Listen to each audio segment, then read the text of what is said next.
Halo, selamat pagi. Selamat datang di bacaan hari ini, hari Jumat tanggal 22 Juli tahun 2022.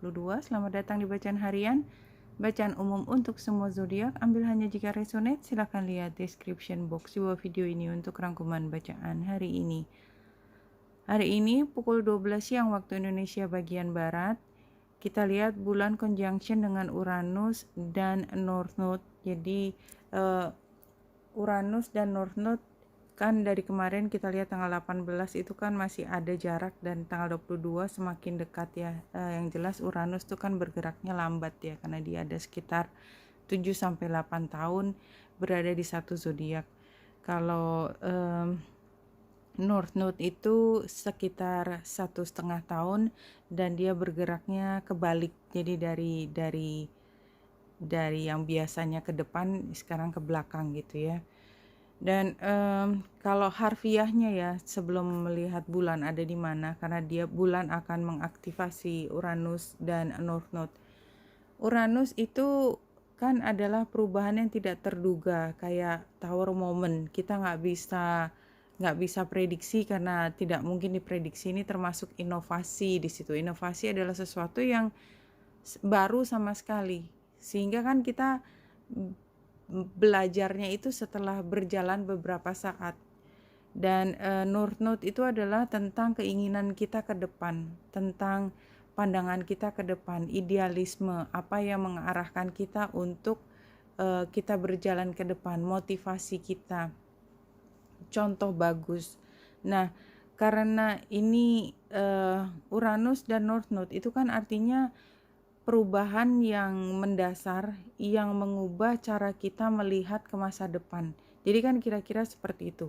Nah, karena bulan mengaktifasi yang berdua, maka hari ini adalah hari, khususnya pukul 12 siang itu, kita bisa melihat bahwa it's not gonna be the same gitu. Nggak ada business as usual ya. Semua itu harus dilakukan dengan cara yang inovatif, atau paling nggak kita berpikir cara yang berbeda. Kalau biasanya kita put up ya, kita diem aja, kita mencoba untuk bersabar, kayaknya sekarang barangkali ini akan justru ujiannya adalah untuk tidak bersabar. Barangkali ya, saya juga nggak tahu, tapi kalau kita lihat energinya, itu justru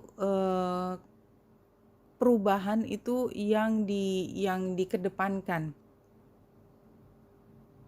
Dan ini terjadi perubahannya itu kan sebelumnya bulan melewati Mars dulu, dan Mars itu sextile dengan Lilith. Jadi itu energinya hostile banget ya. Hostile, panas, tabu, memalukan, tidak pantas. Itu kira-kira sextile antara Mars dan Lilith ini. Dan ini terjadi di rumah ya, karena Lilithnya ada di Cancer. Jadi ada hal yang membuat kita embarrassed ya di rumah.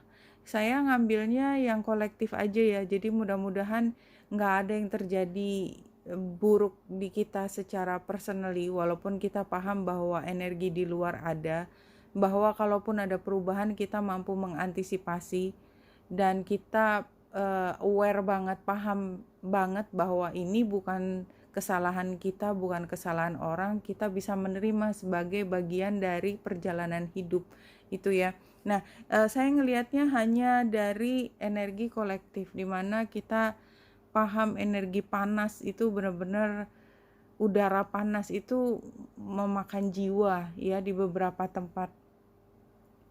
Tidak hanya fisik, tetapi juga kita lihat kondisi ekonomi yang luar biasa ya, luar biasa sampai levelnya ke negara gitu. Dan kayaknya yang PR-nya di masa lalu itu tidak dilakukan dengan benar dalam mengelola negara, kita udah bisa lihat mulai berjatuhan ya. Dan itu kalau kita melihatnya dengan kacamata positif, kita tidak bicara tentang politik, kita bicara tentang astrologi. Itu adalah memang itu yang kita sebut dengan energi dari semesta. Energi dari semesta itu kayak memberikan apa yang ada, tetapi dampaknya ke setiap individu, setiap kolektif itu berbeda tergantung dari PR-nya dan kira-kira karma dan dharmanya lah, kira-kira seperti itu. Memang kalau kedepannya kita meant to be untuk berubah, ya berubah gitu. Perkara kita sudah mengerjakan PR kita, kalau kita harus berubah, ya ya harus belok, ya belok gitu kan. Ada kekuatan yang lebih besar yang mengerahkan tenaga kita untuk mengikuti tracknya yang kita sudah pernah janjikan gitu kan. Intinya seperti itu. Kalau kita melihat dari yang namanya nasib tuh apa sih gitu kan. Dan semakin kita mampu melihat bahwa kita hanya poin kecil banget dari sesuatu yang besar, bahwa kalau kita sudah ditakdirkan untuk berubah, kita hidup atau mati, itu semua udah ada jalan, yang nggak ada orang hidup selama-lamanya. Dan ada cara untuk meninggalkan dunia ini. Saya ngomongnya jadi kayaknya fatalistik banget, bukan. Maksud saya di sini adalah ini energi yang harsh banget ya. Harsh karena Uranus yang ketemu dengan North Node. North Node itu memberi kita motivasi, memberi kita dorongan, memberi kita rasa bolong di hati sehingga kita merasa butuh untuk bergerak mencapai dia. Ada saat dimana kita berusaha bergerak dan kita mencapai, kita puas. Dan kemudian kita berganti arah. Tetapi ada saatnya dimana apa yang menjadi keinginan kita itu seperti kita mengisi lubang sumur yang tidak ada batasnya. Dan itu yang harus sangat hati-hati. Jadi kalau di bacaan Western, astrologi Western, barangkali yang namanya North Node itu tidak dibicarakan secara negatif, tapi hanya lebih apa sih yang menjadi keinginan kita.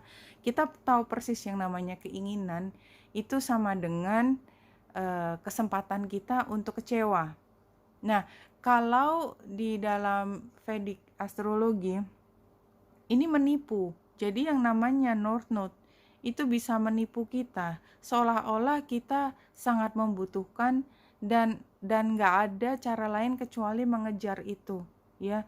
Jadi yang namanya keinginan itu kan dekat dengan adiksi. Apa sih yang namanya adiksi gitu ya? Adiksi adalah ketika kita pikir kita butuh sehingga kita mencoba mengisinya, menggapainya, mencapai. Setelah kita mengkonsumsi apa yang kita pikir kita butuh, itu tinggal tunggu waktu kita butuh lagi, dan setiap kali bertambah tinggi dosisnya. Itu kan adiksi. Dan adiksi itu kan kita nggak cuma bicara tentang obat-obatan yang paling mudah. Keinginan kita, kayak kita ingin merasa kecukupan. Kita tuh udah dikasih apa yang membuat kita cukup, tetapi kayak nggak pernah cukup. Sehingga orang itu merasa miskin di antara hartanya yang berlimpah ruah. Kenapa? Karena dia yang menarik, di mana sih saya merasa cukup. Ada orang yang hidupnya sederhana, tetapi dia merasa berlebihan, sehingga dia mampu memberikan bagian dari hartanya untuk orang yang lebih membutuhkan. Jadi kan yang namanya kecukupan, kalau kita secara ekonomi, secara logika manusia kan selalu tarik garis, oh ya yang namanya gaji minimum itu berapa, oh yang namanya ini apa. Tapi yang namanya kebutuhan yang sifatnya spiritual seperti ini, termasuk spiritualitas di dalam kita melihat kecukupan materi, itu kan letaknya di kita, di dalam diri kita. Ada orang yang kalau kita lihat dia udah pinter banget, tetapi dia merasa masih bodoh banget. Karena apa? Karena dia melihat tadi North Node, keinginannya dia sejauh mana, kayak gak pernah cukup. Buat beberapa itu menjadi dorongan yang positif. Rasa bolong di hatinya diikuti terus sampai dia menemukan apa yang menjadi tujuan dari hidupnya. Tetapi buat beberapa, ketika itu merupakan perangkap, kita tidak tahu kapan harus menarik garis, maka ya yang kita hadapi adalah kekecewaan. Kenapa? Karena kita selalu berharap ini kan harusnya begini. Karena dorongan untuk menggapai sesuatu itu kan kita punya kriteria, harus ini, harus itu, harus ini, dan harus itu. Nah, di sini itulah yang berubah. Ketika kita melihat, oh ternyata kita tidak harus seperti itu. Ada Uranus dan North Node yang conjunction. Ditambah bulan ikut di dalam transit ini, sehingga diaktifasi, kita lebih sadar karena emosi itu menjadi mendominasi kita. Jadi kita butuh apa ke depan? Jangan-jangan apa yang kita impikan itu bukan impian kita yang sebenarnya, atau ternyata impian saya berubah sekarang. Saya menyadari bahwa itu tidak mengisi kekosongan hati saya. Something like that. Kalau dari Lenormandnya, ini kan gambar kiri jangkar itu kan diam ya, tidak ada pergerakan. Sekarang kita punya pilihan. Kita mau tetap berada di sini atau kita mau perubahan, dan karena Uranus diaktifasi dengan North Node dan bulan, tepatnya hari ini dengan bulan, karena sebenarnya aktivasi untuk berubah itu udah lama ya. Situasi krisis ekonomi sudah lama. Panas di bumi itu juga sudah lama, tetapi kita aware banget pada hari ini ketika bulan mengaktifasi. Kita melihat kita tidak seharusnya begini, we have to do something, we have to save something. Kita harus menyelamatkan sesuatu. Tetapi kita lihat gambar tikusnya, ini semua kembali lagi itu ilusi. Apa yang kita pikir kita harus lakukan itu ilusi, karena dia hanya membawa kita pada situasi yang semakin rumit. Kalau kita selalu waspada, kita selalu mengembalikan, let go, kita tidak terobsesi dengan saya harus begini, saya harus begitu, kalau tidak begini saya gagal, kalau saya berhasil meraih itu berarti saya mampu menunjukkan kehebatan saya, atau saya memenuhi keinginan orang tua atau diri saya, whatever. Itu semua narasi-narasi yang ada di kepala kita yang menggerakkan kita. Kita mampu let go, kita mampu menarik garis di mana kita sudah mengerjakan sebaik-baiknya yang kita bisa lakukan, tetapi saya tidak membiarkan diri saya frustrasi, maka kita bisa menjaga kewarasan kita, menjaga kesehatan mental kita, menjaga kita supaya mampu untuk mencari kebahagiaan di situasi apapun. Nah, di sini satu kartu yang muncul adalah Creative Wonderment. Jadi kita lihat ini it's so beautiful ya, tapi yang jelas dia naik ke atas, berarti ada upaya, ada ngos-ngosan, tetapi yang jelas yang ditinggalkan itu adalah piano yang cantik banget, taman ditambah merak. Merak itu kan kebanggaan. Jadi dia tetap ingin lebih tinggi dari itu. Ini adalah fungsi dari North Node yang tadi saya cerita, ya. Follow your passion, karena memang mau nggak mau semesta seperti mengingatkan kita. Jadi kalau kita lihat diri kita menginginkan sesuatu amat sangat, ya kita bisa melihat bahwa ini memang energi yang ada di kita, dan kita nggak harus sepenuhnya menerima itu sebagai hal yang mentah, atau kita mampu melihat orang lain itu kayak obsesi, ya itulah yang sedang tergambarkan.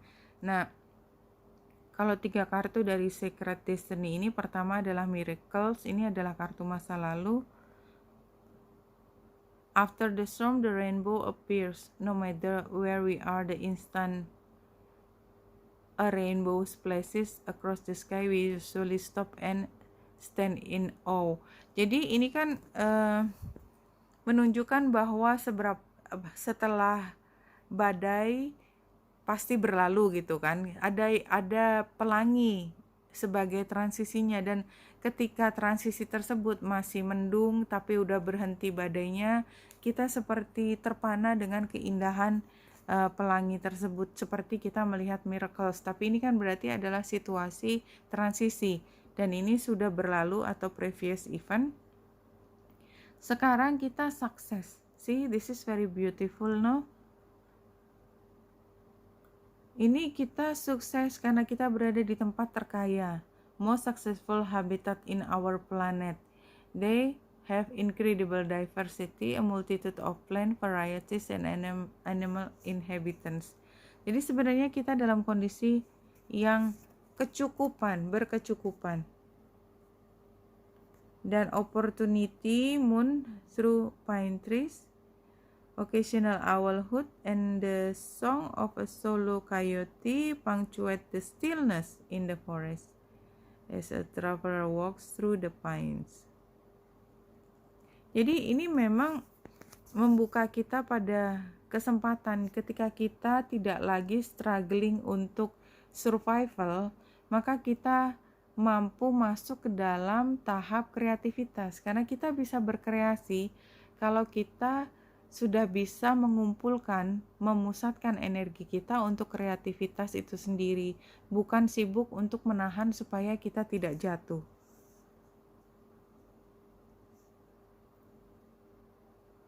Iya, jadi fokuskan pada kreativitas dan jangan terbelenggu pada kebutuhan yang tidak ada habisnya. Di sini Pentacles yang lebih dominan ya. Jadi kan kalau off balance sebenarnya kartu yang pertama ini di situasinya. Pertimbangan tantangannya adalah kita masih belum mampu mengatakan, mungkin belum mampu menemukan apa yang kita inginkan. Semua masih tersesat di dalam hutan pikiran kita dan perasaan kita. Ini sarannya kan Seven of Pentacles ya.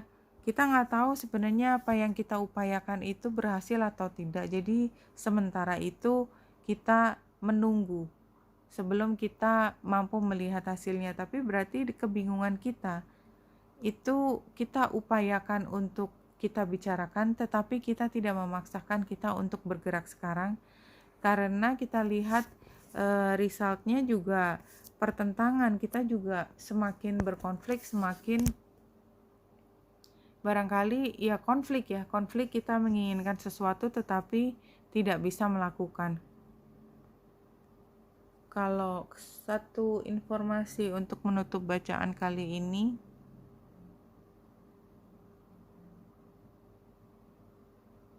today tell yourself, today in every present moment I choose to feel good. Iya.